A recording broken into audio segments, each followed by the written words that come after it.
आपका स्वागत है हमारे चैनल में। एक गरीब लड़का जिसे दुनिया ने कभी सीरियस नहीं लिया, लेकिन उसके पास एक ऐसी एबिलिटी थी जो किसी मेज के पास नहीं थी, और इसी एक चीज ने उसे दुनिया का डेंजरस और लिमिटलेस मेज बना दिया। आज मैं एक्सप्लेन करने वाला हूँ द इन्फिनिटी मेज। तो वीडियो को एंड तक जरूर देखना और कमेंट करके जरूर बताना वीडियो आपको कैसा लगा। लाइक सब्सक्राइब करना मत भूलिएगा। ये स्टोरी स्टार्ट होता है एक हंटर को लेके, जो एक जंगल में अपने वाइफ के साथ अकेले रहता था। एक रात को उसे एक बच्चे का रोने का आवाज आता है।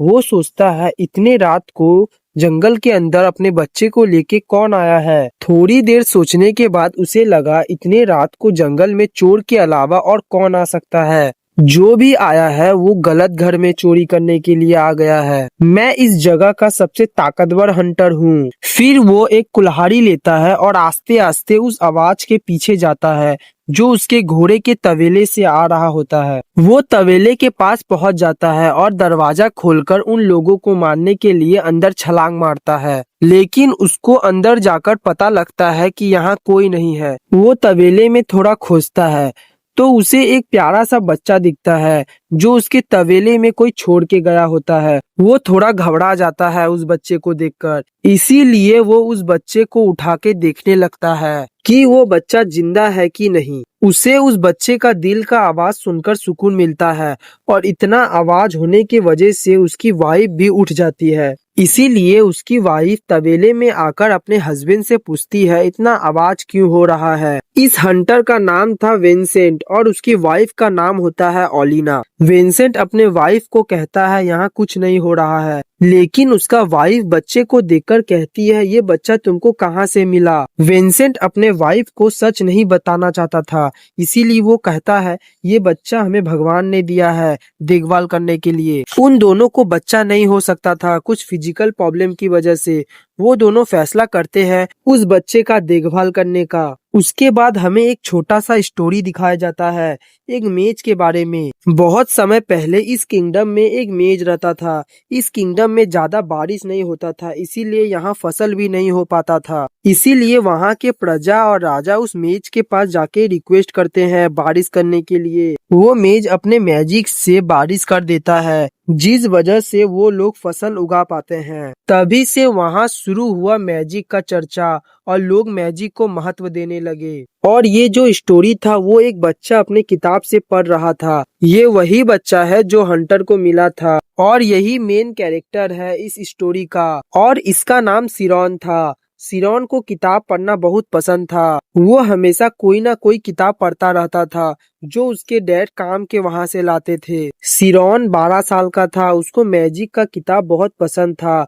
वो ज्यादातर मैजिक की किताब ही पढ़ता रहता था। सिरॉन को जब भी मौका मिलता है वो अपने डैड के साथ काम के जगह में जाया करता था। विंसेंट भी 40 साल का हो गया होता है। विंसेंट सिरॉन के साथ खेलता है और कहता है मेरा काम भी हो गया है, अब हम खाना खाने के लिए घर चलेंगे। वो अपने बेटे को प्यार कर रहा होता है। तभी सिरॉन अपने डैड से पूछता है डैड मैजिक को यूज कैसे करते हैं। विंसेंट एक कॉमनर होता है, इसीलिए उसे मैजिक के बारे में पता नहीं होता है। इसीलिए वो अपने मुताबिक आंसर बनाकर बोलता है अगर कोई ट्री को एक ही बार में काट दिया जाए तो उसे ही मैजिक कहते हैं। आखिरकार सिरॉन एक बच्चा होता है, इसीलिए वो यही सुनकर खुश हो जाता है। जब वो दोनों घर जा रहे थे तब दो बच्चे विंसेंट और सिरॉन को देख के आपस में बात करते हैं। एक बच्चा कहता है सिरॉन एक अजीब टाइप का है, जब भी उसे खेलने के लिए बुलाते हैं तो वो नहीं आता है और बस अपने किताब को लेकर पड़ा रहता है।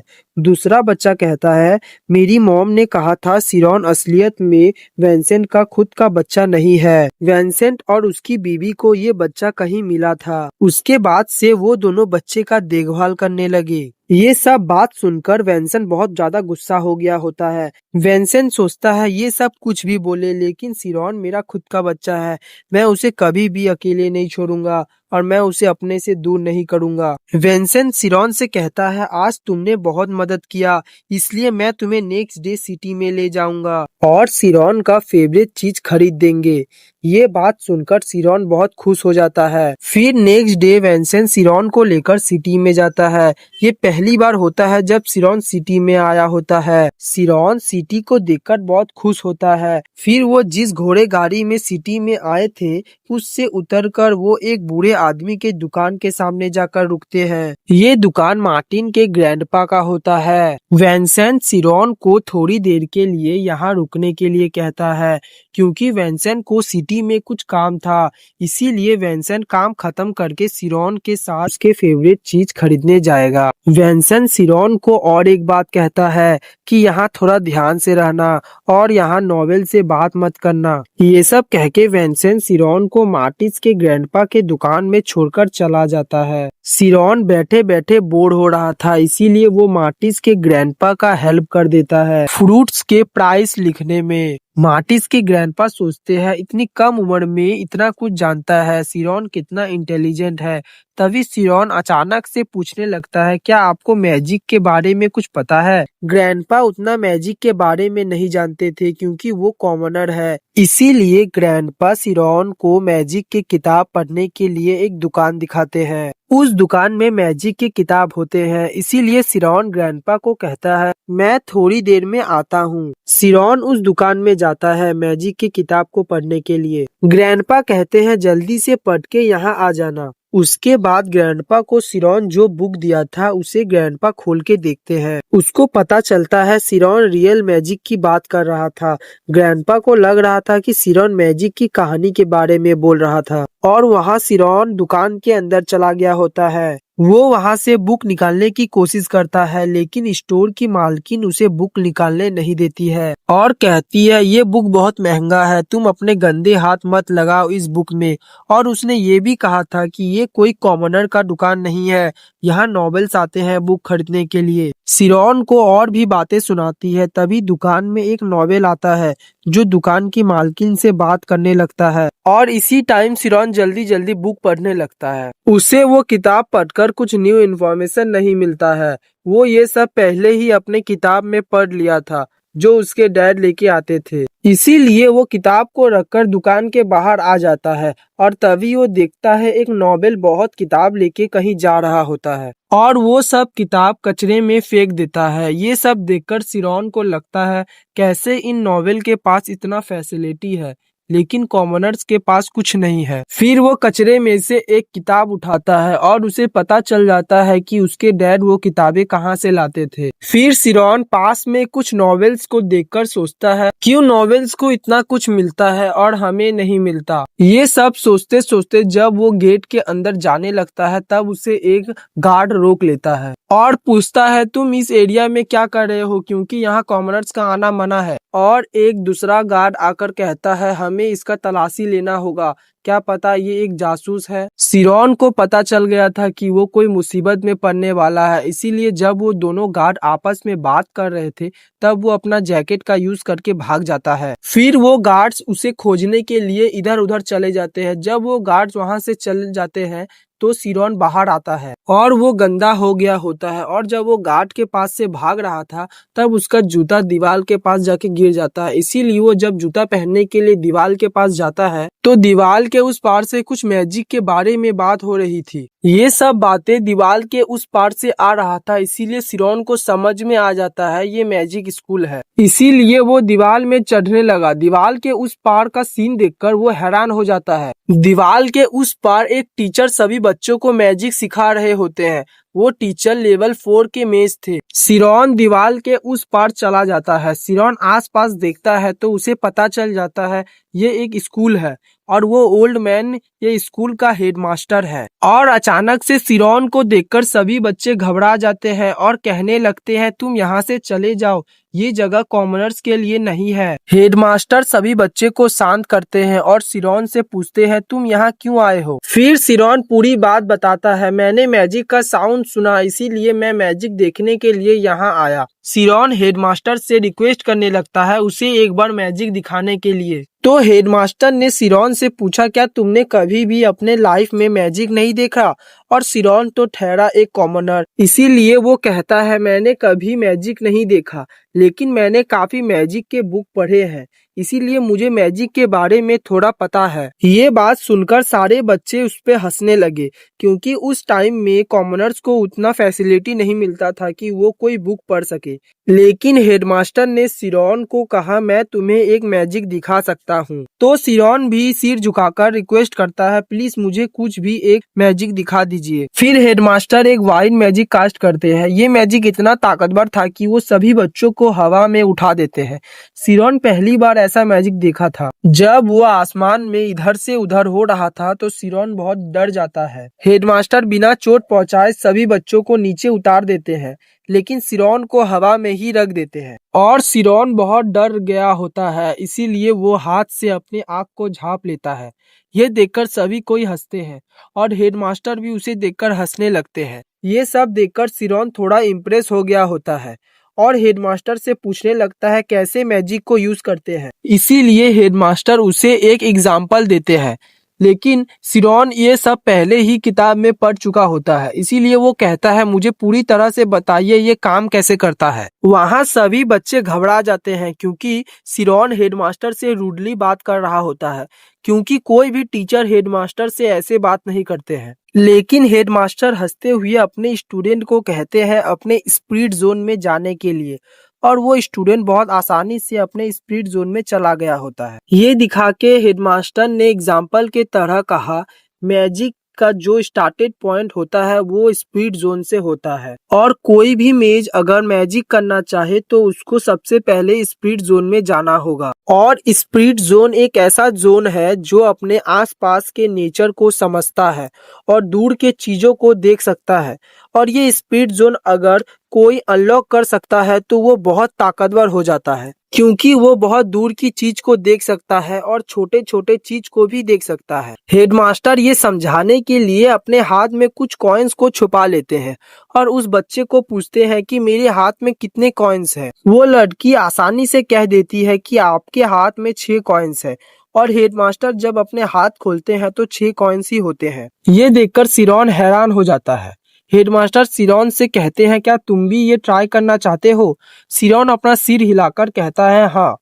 हेडमास्टर उसे स्टेप बाय स्टेप बताते हैं कैसे अपने स्पीड जोन में जाना होता है। फिर सिरॉन अपने स्पीड जोन में जाने का ट्राई करने लगता है। थोड़ी देर ध्यान लगाने के बाद वो अचानक से अपना आँख खोलता है। तो हेडमास्टर कहते हैं तो तुमने क्या फील किया? सिरॉन कहता है मैंने बहुत तरह के साउंड सुना। हेडमास्टर सोचते हैं मैंने नहीं सोचा था ये ऐसा कर पाएगा। हेडमास्टर समझ गए थे कि सिरॉन में बहुत टैलेंट है। हेडमास्टर उससे कहते हैं तुम बहुत अच्छे किए, ऐसे ही प्रैक्टिस करते रहो तो तुम और भी आवाज सुन पाओगे। और वो अपने स्टूडेंट को लेकर क्लासरूम के तरफ चले जाते हैं। जाते जाते हेडमास्टर सोचते हैं ये बच्चे में बहुत टैलेंट है, लेकिन अगर ये एक नोबेल फैमिली में पैदा होता तो ये अपना भी टैलेंट दिखा पाता, लेकिन उसका टैलेंट बेकार जाएगा। उसके बाद वो दीवार के उस पार जाता है और वो वही सोच रहा होता है, मैं एक ही अटेम्प्ट में स्पीड जोन में चला गया। स्पीड जोन में जाने के बाद मुझे ऐसा लग रहा था जैसे मैं इस दुनिया में एग्जिस्ट ही नहीं करता हूँ। मैं हर एक चीज को डिटेल से देख पा रहा था। आसमान में कितने बर्ड्स हैं और मेरे पीछे क्या हो रहा है, सब कुछ मैं देख पा रहा था। मतलब वो पूरे वर्ल्ड को ही देख पा रहा था। सिरॉन जो स्पीड जोन में गया था वो बहुत रेयर होता है। ये सब होने की वजह से सिरॉन बहुत घबरा गया था, इसीलिए वो भागते भागते अपने डैड को खोज रहा था। जब वो भाग रहा था तब वो कुछ लोगों से टकरा जाता है। सिरॉन जिसे टकराया था वो वहाँ अपने दोस्तों के साथ था। सिरॉन उसे सॉरी कह रहा होता है, लेकिन सिरॉन जिसे टकराया था वो सिरॉन का कॉलर पकड़ लेता है और वो कहने लगता है मुझे जो चोट लगा है उसका भरपाई कौन करेगा। सिरॉन उसे बार बार सॉरी कह रहा होता है, लेकिन वो कहने लगता है तुम मुझे मारने आए हो ना वुल्फ गैंग से। सिरॉन जहाँ आ गया था वहाँ ज्यादातर चोर रहते थे, ये लोग भी चोर ही थे। ये सब हो ही रहा था कि तभी वहाँ पर एक लड़की आती है। वो लड़की सिरॉन की उम्र की ही होती है। उस लड़की को देखकर वो बंदा रिस्पेक्टफुली उसे कहने लगता है मिस एमे आप यहाँ पर, क्या आप फिर से बोर हो रहे हैं? और वो बंदा उस लेडी को यहाँ का सिचुएशन समझा रहा होता है वो कहने लगता है कि ये बच्चा मुझे मारने की कोशिश कर रहा था, इसीलिए हम इसे सबक सिखा रहे हैं। लेकिन सिरॉन उस लेडी को कहता है ऐसा कुछ नहीं है, मैं बस भाग के आ रहा था, तभी इन लोगों से टकरा गया गलती से। ये सुनकर उन चोरों में से एक बंदा सिरॉन को अपने पैर से बहुत जोर से मारता है और कहने लगता है तुमको क्या लगा मिस एमी तुम्हारी बात पर यकीन करेगी। सिरॉन जमीन में गिर गया होता है और वो चोर सिरॉन के मॉम और डैड को बहुत उल्टा सीधा कह रहा होता है और वो सब मिलकर सिरॉन को बहुत मारते हैं। वो लेडी उन सबको रोकने के लिए कहती है। ये देख के सिरॉन को लगा वो लेडी उसको यहाँ से बचा लेगी, लेकिन उसका ये सोच थोड़ी देर बाद गलत प्रूफ हो गया और वो लेडी सिरॉन के पास आकर बैठ जाती है और उन चोरों से पूछती है तुम लोगों के पास और कुछ मजेदार नहीं है। वो लोग कहते हैं हम इसे पीट पीट कर अधमरा कर देंगे और उसके बाद साउथ के विलेज में बेच देंगे, क्योंकि ये भी एक कॉमनर है, इसीलिए कुछ प्रॉब्लम नहीं होगा। ये सुनकर सिरॉन डर जाता है और अपने मॉम और डैड को याद करने लग जाता है। उसके बाद वो चोर सब सिरॉन को अपने कपड़े उतारने के लिए कहता है। वो लेडी पीछे जाकर सोचती है ये सब क्या चीज उतारने की बात कर रहे हैं, मैं तो बस उसका फेस देखना चाहती थी और थोड़ी देर बाद मैं उसको जाने देती। और ये सब चल ही रहा होता है कि तभी सिरॉन अपने स्पीड जोन में घुस जाता है। ये देखकर वो लड़की समझ जाती है यहाँ कुछ होने वाला है, बिकॉज वो भी एक मैजिक यूजर थी। वो उन सभी को रुक जाने के लिए कहती है और तभी सिरॉन ने एक विंड मैजिक यूज करता है जो बहुत खतरनाक होता है, जिस वजह से वहाँ सभी लोग हवा में उड़ जाते हैं और एकदम से नीचे आकर गिरते हैं, जिसके वजह से सभी को चोट लग जाती है। किसी का हाथ टूट गया था तो किसी का पैर, वहाँ खूनम खून हो गया था और वो लड़की इस मैजिक से आसानी से बच जाती है अपने मैजिक का यूज करके। और वो सिरॉन से पूछती है तुम एक कॉमनर होके मैजिक कहाँ से सीखे। और इतना बड़ा धमाका होने की वजह से आसपास के लोग बाहर आ जाते हैं, इस वजह से वो लड़की अपना मैजिक यूज करके वहां से भाग जाती है। सिरॉन ये मैजिक देखकर सोच रहा होता है ये कैसा मैजिक था, और वो जब पीछे मुड़कर देखता है तब वो देखता है कि सब कोई नीचे गिर गए होते हैं। सिरॉन भी किसी के नजर में ना आकर वहां से भाग जाता है। उसके बाद हम उसी लड़की को देखते हैं जो अपने घर में आ जाती है। वो लड़की भी एक नॉवेल होती है और नॉवेल भी बहुत तरह के होते हैं।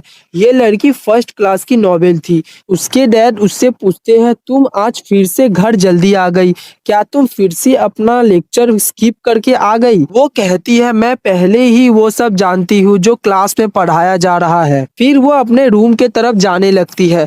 थोड़ी दूर जाने के बाद वो अपने डैड से पूछती है क्या डैड आप किसी ऐसे को जानते हैं जो मैजिक एकेडमी में काम करता हो, और क्या आप मुझे उनसे मिलवा सकते हैं। विंसेंट और सिरॉन को सिटी से लौटे हुए कुछ महीने हो चुके हैं और अभी विंटर भी स्टार्ट हो चुका है और सिरॉन के घर के आसपास का एरिया बर्फ से ढक चुका होता है। एक दिन विंसेंट अपने घर आके सिरॉन को खोजने लगता है। वो अपने वाइफ से पूछता है सिरॉन अभी कहाँ है। विंसेंट की वाइफ उसे रिप्लाई देती हुई कहती है कि सिरॉन अभी वुड कलेक्ट करने के लिए गया है। विंसेंट कहता है इतने बर्फीले मौसम में वो वुड कलेक्ट करने के लिए गया है, मैं उसे देखकर आता हूँ। फिर विंसेंट सिरॉन को खोजने के लिए चला जाता है। विंसेंट जाते जाते सोच रहा होता है मैंने जब पहली बार सिरॉन को सिटी में लेके गया था तो वो सिटी में खो गया था, और थोड़ी देर बाद जब वो वापस आया तो उसने कहा वो रास्ता भूल गया है, लेकिन सच में क्या हुआ था उसने मुझे नहीं बताया। उसके बाद हम सिरॉन को देखते हैं जो एक ट्री के सामने खड़ा होके सोच रहा था मैं उस दिन उन चोरों के खिलाफ जो मैजिक यूज किया था फिर से मैं वो मैजिक यूज नहीं कर पा रहा हूँ, बट मैं अपने स्पीड जोन में आसानी से इंटर कर पा रहा हूँ। फिर वो अपने स्पीड जोन में इंटर करता है और ट्री का वीक स्पॉट खोज रहा होता है। जब उसको वो वीक स्पॉट मिल जाता है तब वो तुरंत उस पे एक्स का वार करता है और वो एक ही वार में ट्री को दो हिस्सों में डिवाइड कर देता है। और ये सब विंसेंट छुप कर पीछे से देख रहा था। वो सोचता है ये क्या था, सिरॉन अभी थंडर स्ट्राइक का यूज किया। अगर कोई ट्री का वीक स्पॉट में हमला करता है तो एक ही स्ट्राइक में वो ट्री को दो हिस्सों में डिवाइड कर सकता है, जिसे ही थंडर स्ट्राइक कहते हैं। और ये तरीका सीखना बहुत मुश्किल है क्योंकि ट्री का वीक स्पॉट खोजना बहुत मुश्किल है और सिरॉन अभी से इसका यूज कर सकता है। और वहाँ पर सिरॉन 100 ट्री कंप्लीट कर लिया होता है, मतलब ये ट्री लेकर 100 ट्री काट चुका होता है इस तकनीक का यूज करके। उसके बाद हम 3 साल बाद सिरॉन को देखते हैं जो बैठकर मेडिटेशन कर रहा होता है। फिर वो खड़ा होके एक ट्री के पास जाता है और फिर से वो वही थंडर स्ट्राइक का यूज करके ट्री को कट कर देता है। उसके बाद वो वुड कलेक्ट करके घर वापस जा रहा होता है। जब वो घर पहुंचता है तब वो देखता है कि घर के सामने एक फैंसी कैरेज खड़ा होता है। उसको लगता है कि उसके घर में गेस्ट आया है। वो जब घर के अंदर जाता है तो देखता है उसकी मॉम डैड एक नॉवेल के सामने बैठे होते हैं। विंसेंट सिरॉन को कहता है गेस्ट को ग्रेट करने के लिए। सिरॉन गेस्ट को ग्रेट करता है। वो नॉवेल भी अपने आप को इंट्रोड्यूस करता है। वो ओजेन फैमिली का एक असिस्टेंट बटलर होता है। सिरॉन भी अपने आप को इंट्रोड्यूस करता है और वो बटलर सिरॉन के लिए ही यहाँ आया होता है। बटलर सिरॉन से कहता है तुम्हें ओजेन फैमिली के तरफ से एक जॉब ऑफर किया गया है। ये उतना हार्ड जॉब नहीं है। ओजेन फैमिली का जो लाइब्रेरी है उसे वो दूसरे जगह शिफ्ट कर रहे हैं, इसीलिए बुक को सही जगह रखने के लिए हमें किसी की जरूरत है। वो काम वो बटलर भी कर रहा होता है लेकिन उसे एक असिस्टेंट की जरूरत होता है और वो काम के लिए वो सिरॉन को सिलेक्ट करता है। बटलर कहता है ये सभी बातें सिर्फ और सिर्फ सिरॉन और उसके फैमिली को ही पता है। अगर कोई बुक लीक हुआ या ये खबर बाहर फैली तो तुम्हें और तुम्हारे फैमिली को जान से मार दिया जाएगा। इसमें जान का खतरा है, इसीलिए तुम्हें बहुत सारे पैसे मिलेंगे जो तुम कभी हंटिंग करके नहीं कमा सकोगे। ये बात सुनकर विंसेंट बहुत गुस्सा हो गया होता है। वो कहता है ओजेन फैमिली के पैसे के लिए वो बटलर के पास जॉब का रिक्वेस्ट नहीं किया था, वो सिरॉन का खुशी देखना चाहता था। सिरॉन इतना ज्यादा टैलेंटेड है कि वो अपना सपने को पूरा कर सकता है। एक दिन मार्केट में बटलर के मुंह से कुछ बुक के बारे में सुना, इसीलिए वो अपने बेटे के जॉब के लिए बटलर के पास रिक्वेस्ट करने लगा क्योंकि सिरॉन को बुक पढ़ना बहुत पसंद था। और अभी वो ये अजीबोगरीब शर्तें रख रहा है जिसमें मेरे फैमिली के ऊपर खतरा है। फिर हम विंसेंट का पास्ट देखते हैं जहां सिरॉन 6 साल की उम्र से ही बुक पढ़ सकता था। उसको पता चल गया था कि सिरॉन एक नोबेल फैमिली का बच्चा है और अगर वो कोई नोबेल फैमिली में रहता तो वो अभी स्कूल जा पाता। इसीलिए उसने बटलर के पास रिक्वेस्ट किया था इस जॉब के लिए। और वो कहता है मुझे कोई पैसा नहीं चाहिए, अगर मुझे इसके बारे में पहले से ही पता होता तो मैं तुम्हारे पास रिक्वेस्ट नहीं करता।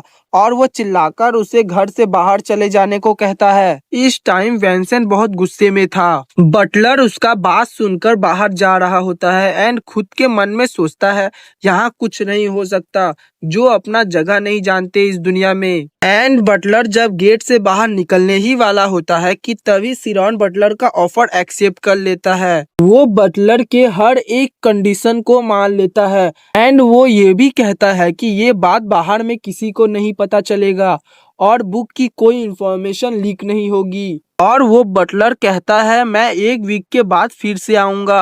अगर तुम्हारा मन तब बदल जाता है कि तुम नहीं जाना चाहते तो कोई प्रॉब्लम नहीं है, लेकिन अगर तुम एक बार जॉब में घुस जाते हो तो 2 साल के बाद ही तुम घर वापस आ सकते हो। फिर बटलर वहां से चला जाता है। उसके बाद विंसेंट सिरॉन से कहने लगता है नॉवेल किसी के नहीं होते, हम जैसे कॉमनर्स की इज्जत नहीं करते हैं वो लोग। तुमने उसके जॉब के लिए एक्सेप्ट क्यों किया, ये मेरी गलती है, मैं इसे संभाल लूंगा। लेकिन सिरॉन उसे थैंक यू कहता है इतना बड़ा गिफ्ट देने के लिए और वो अपने डैड को गले लगा के रोने लगता है। ये ऑफर उसने इसलिए एक्सेप्ट किया था क्योंकि उसे वहाँ मैजिक के बुक पढ़ने को मिलेगा जिससे वो मैजिक सीख पाएगा, क्योंकि ये नॉवेल 2nd क्लास का होता है।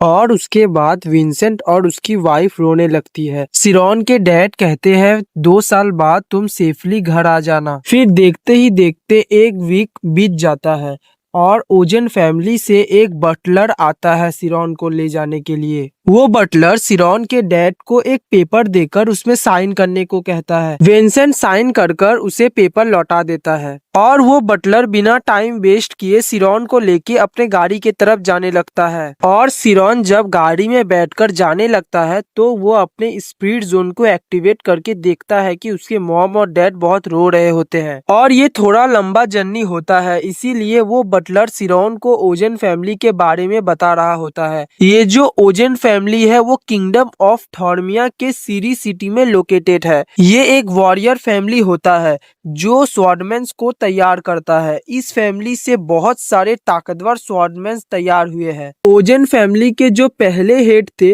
वो 3rd क्लास के स्वॉर्ड्समैन थे और अभी करेंट हेड 4th क्लास के नाइट है। और शॉर्ट में बोला जाए तो ओजेन फैमिली ही इस सिटी के फोर्स को कंट्रोल करते हैं। और ये सब बात करते करते वो सब ओजेन फैमिली के मैंशन में पहुंच जाते हैं। वो बटलर सिरॉन को लेकर असिस्टेंट बटलर के पास चला जाता है और जाने के टाइम पर सिरॉन मैंशन और गार्डन को देखकर सिरॉन बहुत शौक में होता है क्योंकि इतना सुंदर जगह वो कभी देखा नहीं था।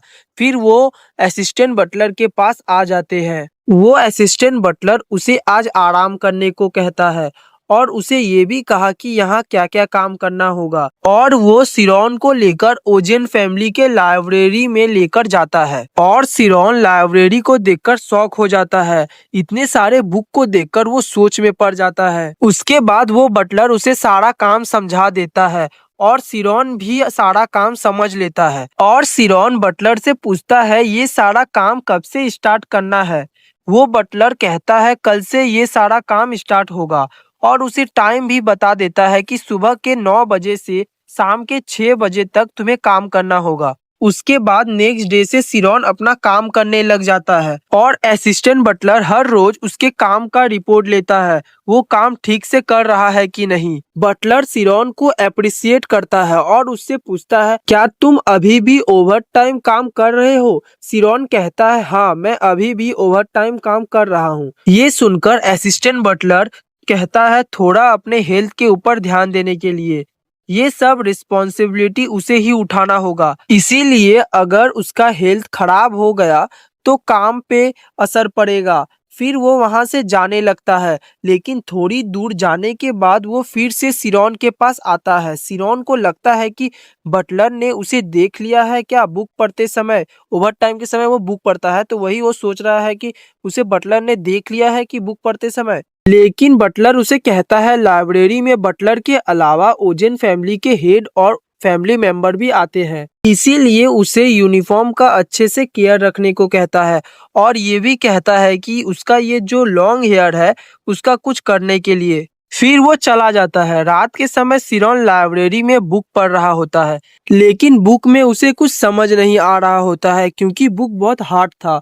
7 किंगडम में से थॉर्मिया किंगडम का ही बुक सबसे हार्ड है, लेकिन तब भी वो समझने का कोशिश करता है और वो पढ़ते पढ़ते ही अपने टेबल में सो जाता है। और वहां पर असिस्टेंट बटलर आता है और उसके बुक को लेकर थोड़ा सा स्माइल करता है और सोचता है ये कॉमनर होके इतना बड़ा सपना देख रहा है और मुझे लग रहा था ये प्रैक्टिकल बुक पढ़ रहा है।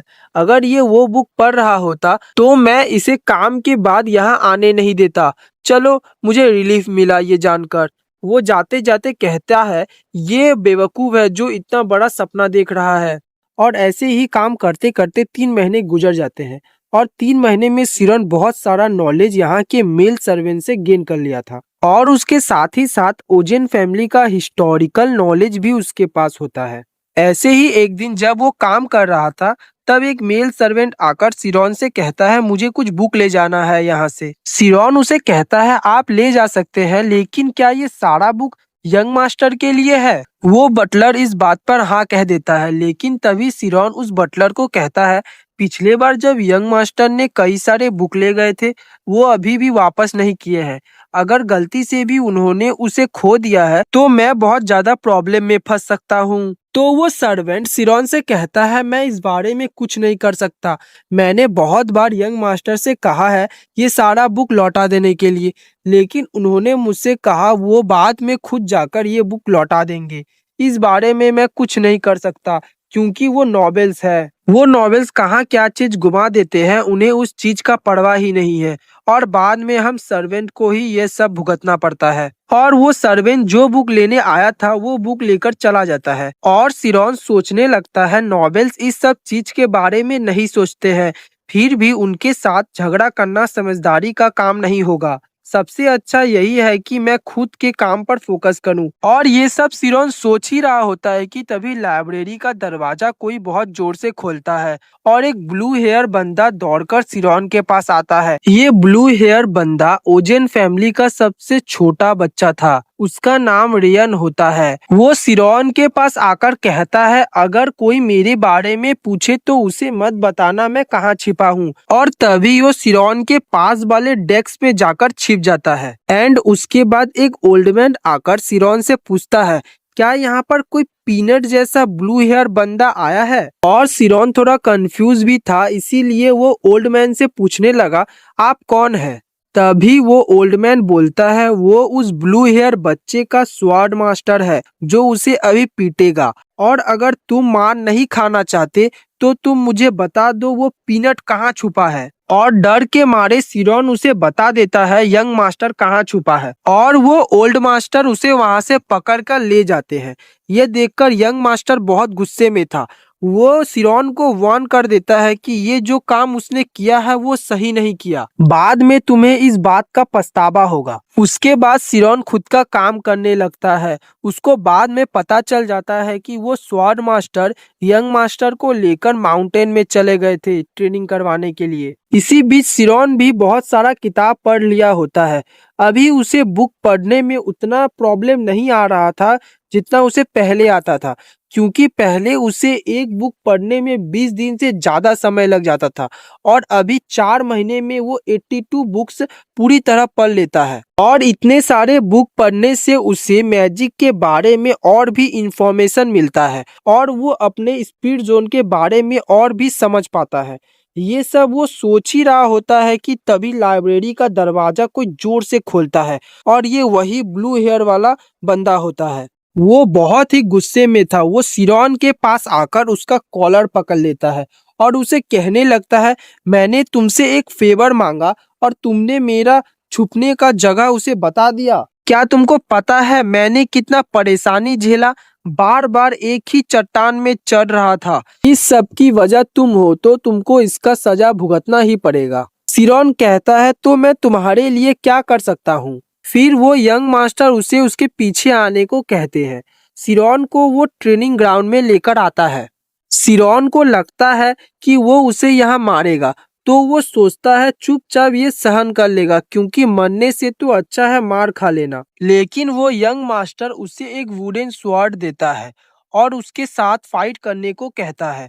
वो सिरॉन के तरफ अपना तलवार करके कहता है मैं तुम्हारे तरह डरपोक नहीं हूँ, तुमने मुझे नीचा दिखाया, उसकी कीमत तुम्हें चुकानी होगी। सिरॉन कहता है मैंने ऐसा क्या किया। वो यंग मास्टर कहते हैं तुमने मुझे मेरे टीचर के पास बेच दिया क्योंकि तुम डरपोक थे। ये सब वो कह ही रहे होते हैं कि सिरॉन देखता है कि यंग मास्टर का आँख का रंग चेंज हो जाता है। उसे पता चल जाता है कि यही है ओजेन फैमिली का ताकत। यंग मास्टर उसे 3 बार हमला करने का मौका देता है। जब सिरॉन अपना पहला हमला करता है तो यंग मास्टर उसके हमले को डॉज कर रहे होते हैं। सिरॉन जब अपना सेकेंड हमला करता है उसे भी यंग मास्टर बहुत आसानी से डॉज कर लेते हैं और सिरॉन सोचता है उसके पास अब एक ही चांस बचा है, इसीलिए वो अपने स्पीड जोन को एक्टिवेट कर लेता है और यंग मास्टर के तलवार का वीक स्पॉट देख लेता है और सिरॉन वहां ही हमला करता है जिस वजह से तलवार पूरी तरह टूट जाता है।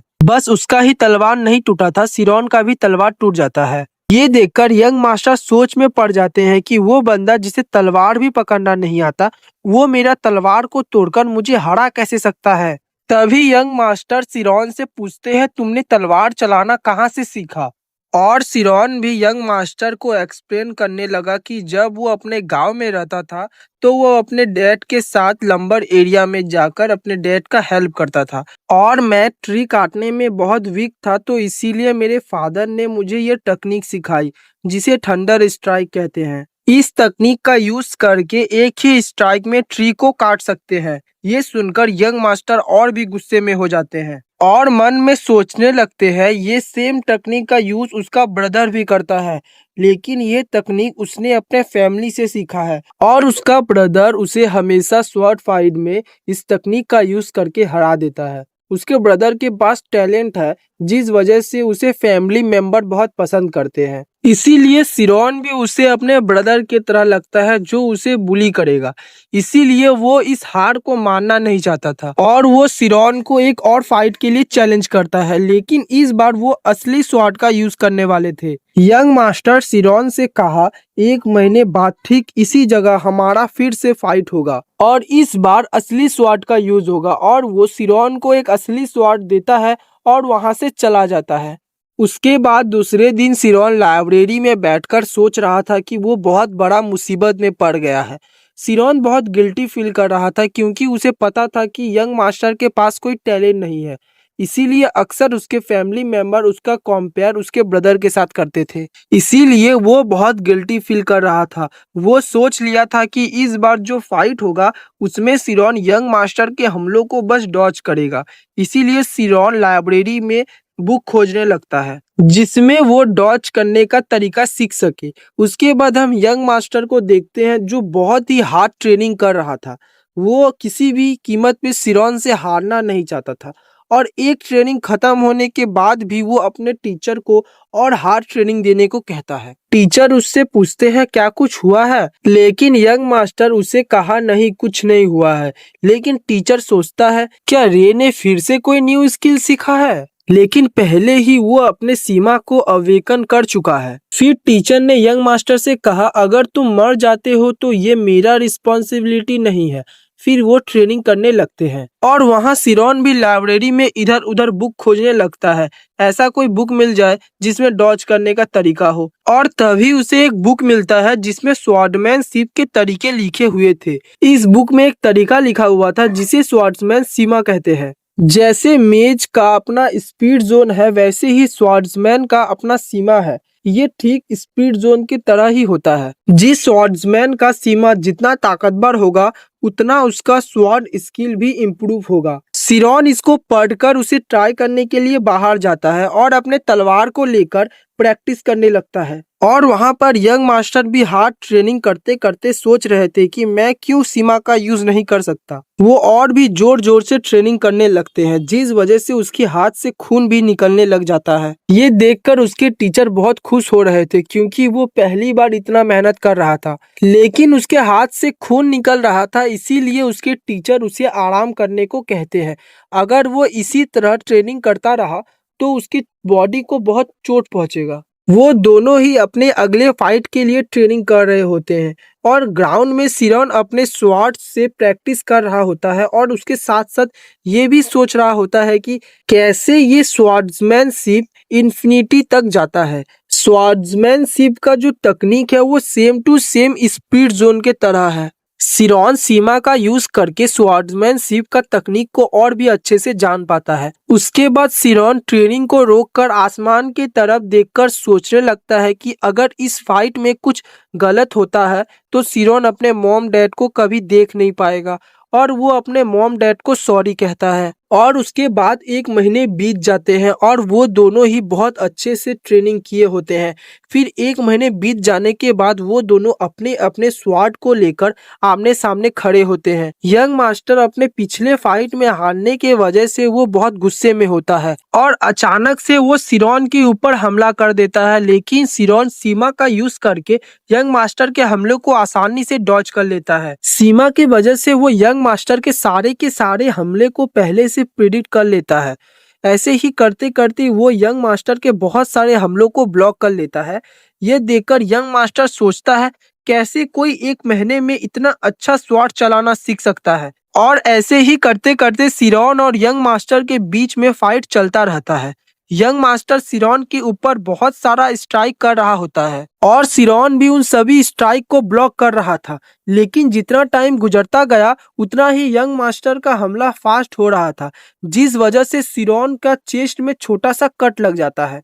उसके बाद यंग मास्टर अपने पूरे ताकत से सिरॉन के ऊपर हमला करने के लिए आते हैं, लेकिन तभी सिरॉन अपना स्पीड जोन को एक्टिवेट कर लेता है और स्वॉर्ड्स के वीक स्पॉट को देखकर वहां पर हमला करता है, जिस वजह से स्वॉर्ड्स दूर जाकर गिरता है। और ये करने के बाद यंग मास्टर सिरॉन के पास सेकंड बार हारता है, लेकिन इस बार यंग मास्टर उतना अपने हार को लेकर गुस्सा नहीं था।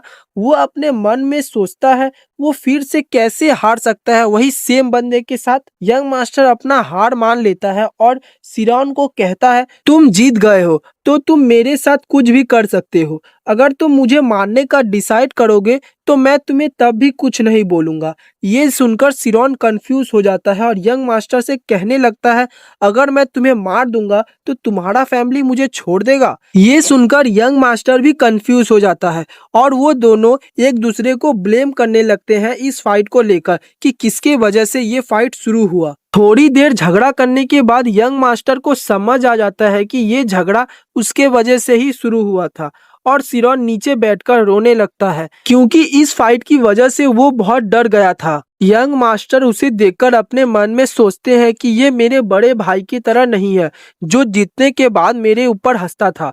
उसके बाद यंग मास्टर सिरॉन से उसका नाम पूछता है। सिरॉन अपना नाम बता देता है और यंग मास्टर भी उसे अपना नाम बताता है कि वो रियन ओजेंट है और यंग मास्टर उसके तरफ हाथ बढ़ाता है और कहता है क्या हम दोस्त बन सकते हैं। उसके बाद हम असिस्टेंट बटलर को देखते हैं जो सिरॉन के काम को देखकर बहुत इम्प्रेस होता है क्योंकि सिरॉन 10,000 बुक में से 7,000 बुक को उसकी सही जगह में रख दिया था। असिस्टेंट बटलर उसका तारीफ कर वहां से चला जाता है और सिरॉन उसे थैंक यू भी कहता है और सिरॉन अपने काम में लग जाता है और वहां पर रियन भी आ जाता है जो सिरॉन के साथ बात कर रहा होता है। वो दोनों अच्छे दोस्त बन गए होते हैं और रियन फैमिली का सबसे छोटा लड़का था तो वो शैतानी तो करता ही था और यहाँ आकर वो सिरॉन को भी डिस्टर्ब करने लगा उसके काम पर। इधर उधर से बुक लेकर इधर उधर फेंक रहा था, इसीलिए सिरॉन उसे कहता है तो तुम आज यहाँ क्यों आए हो।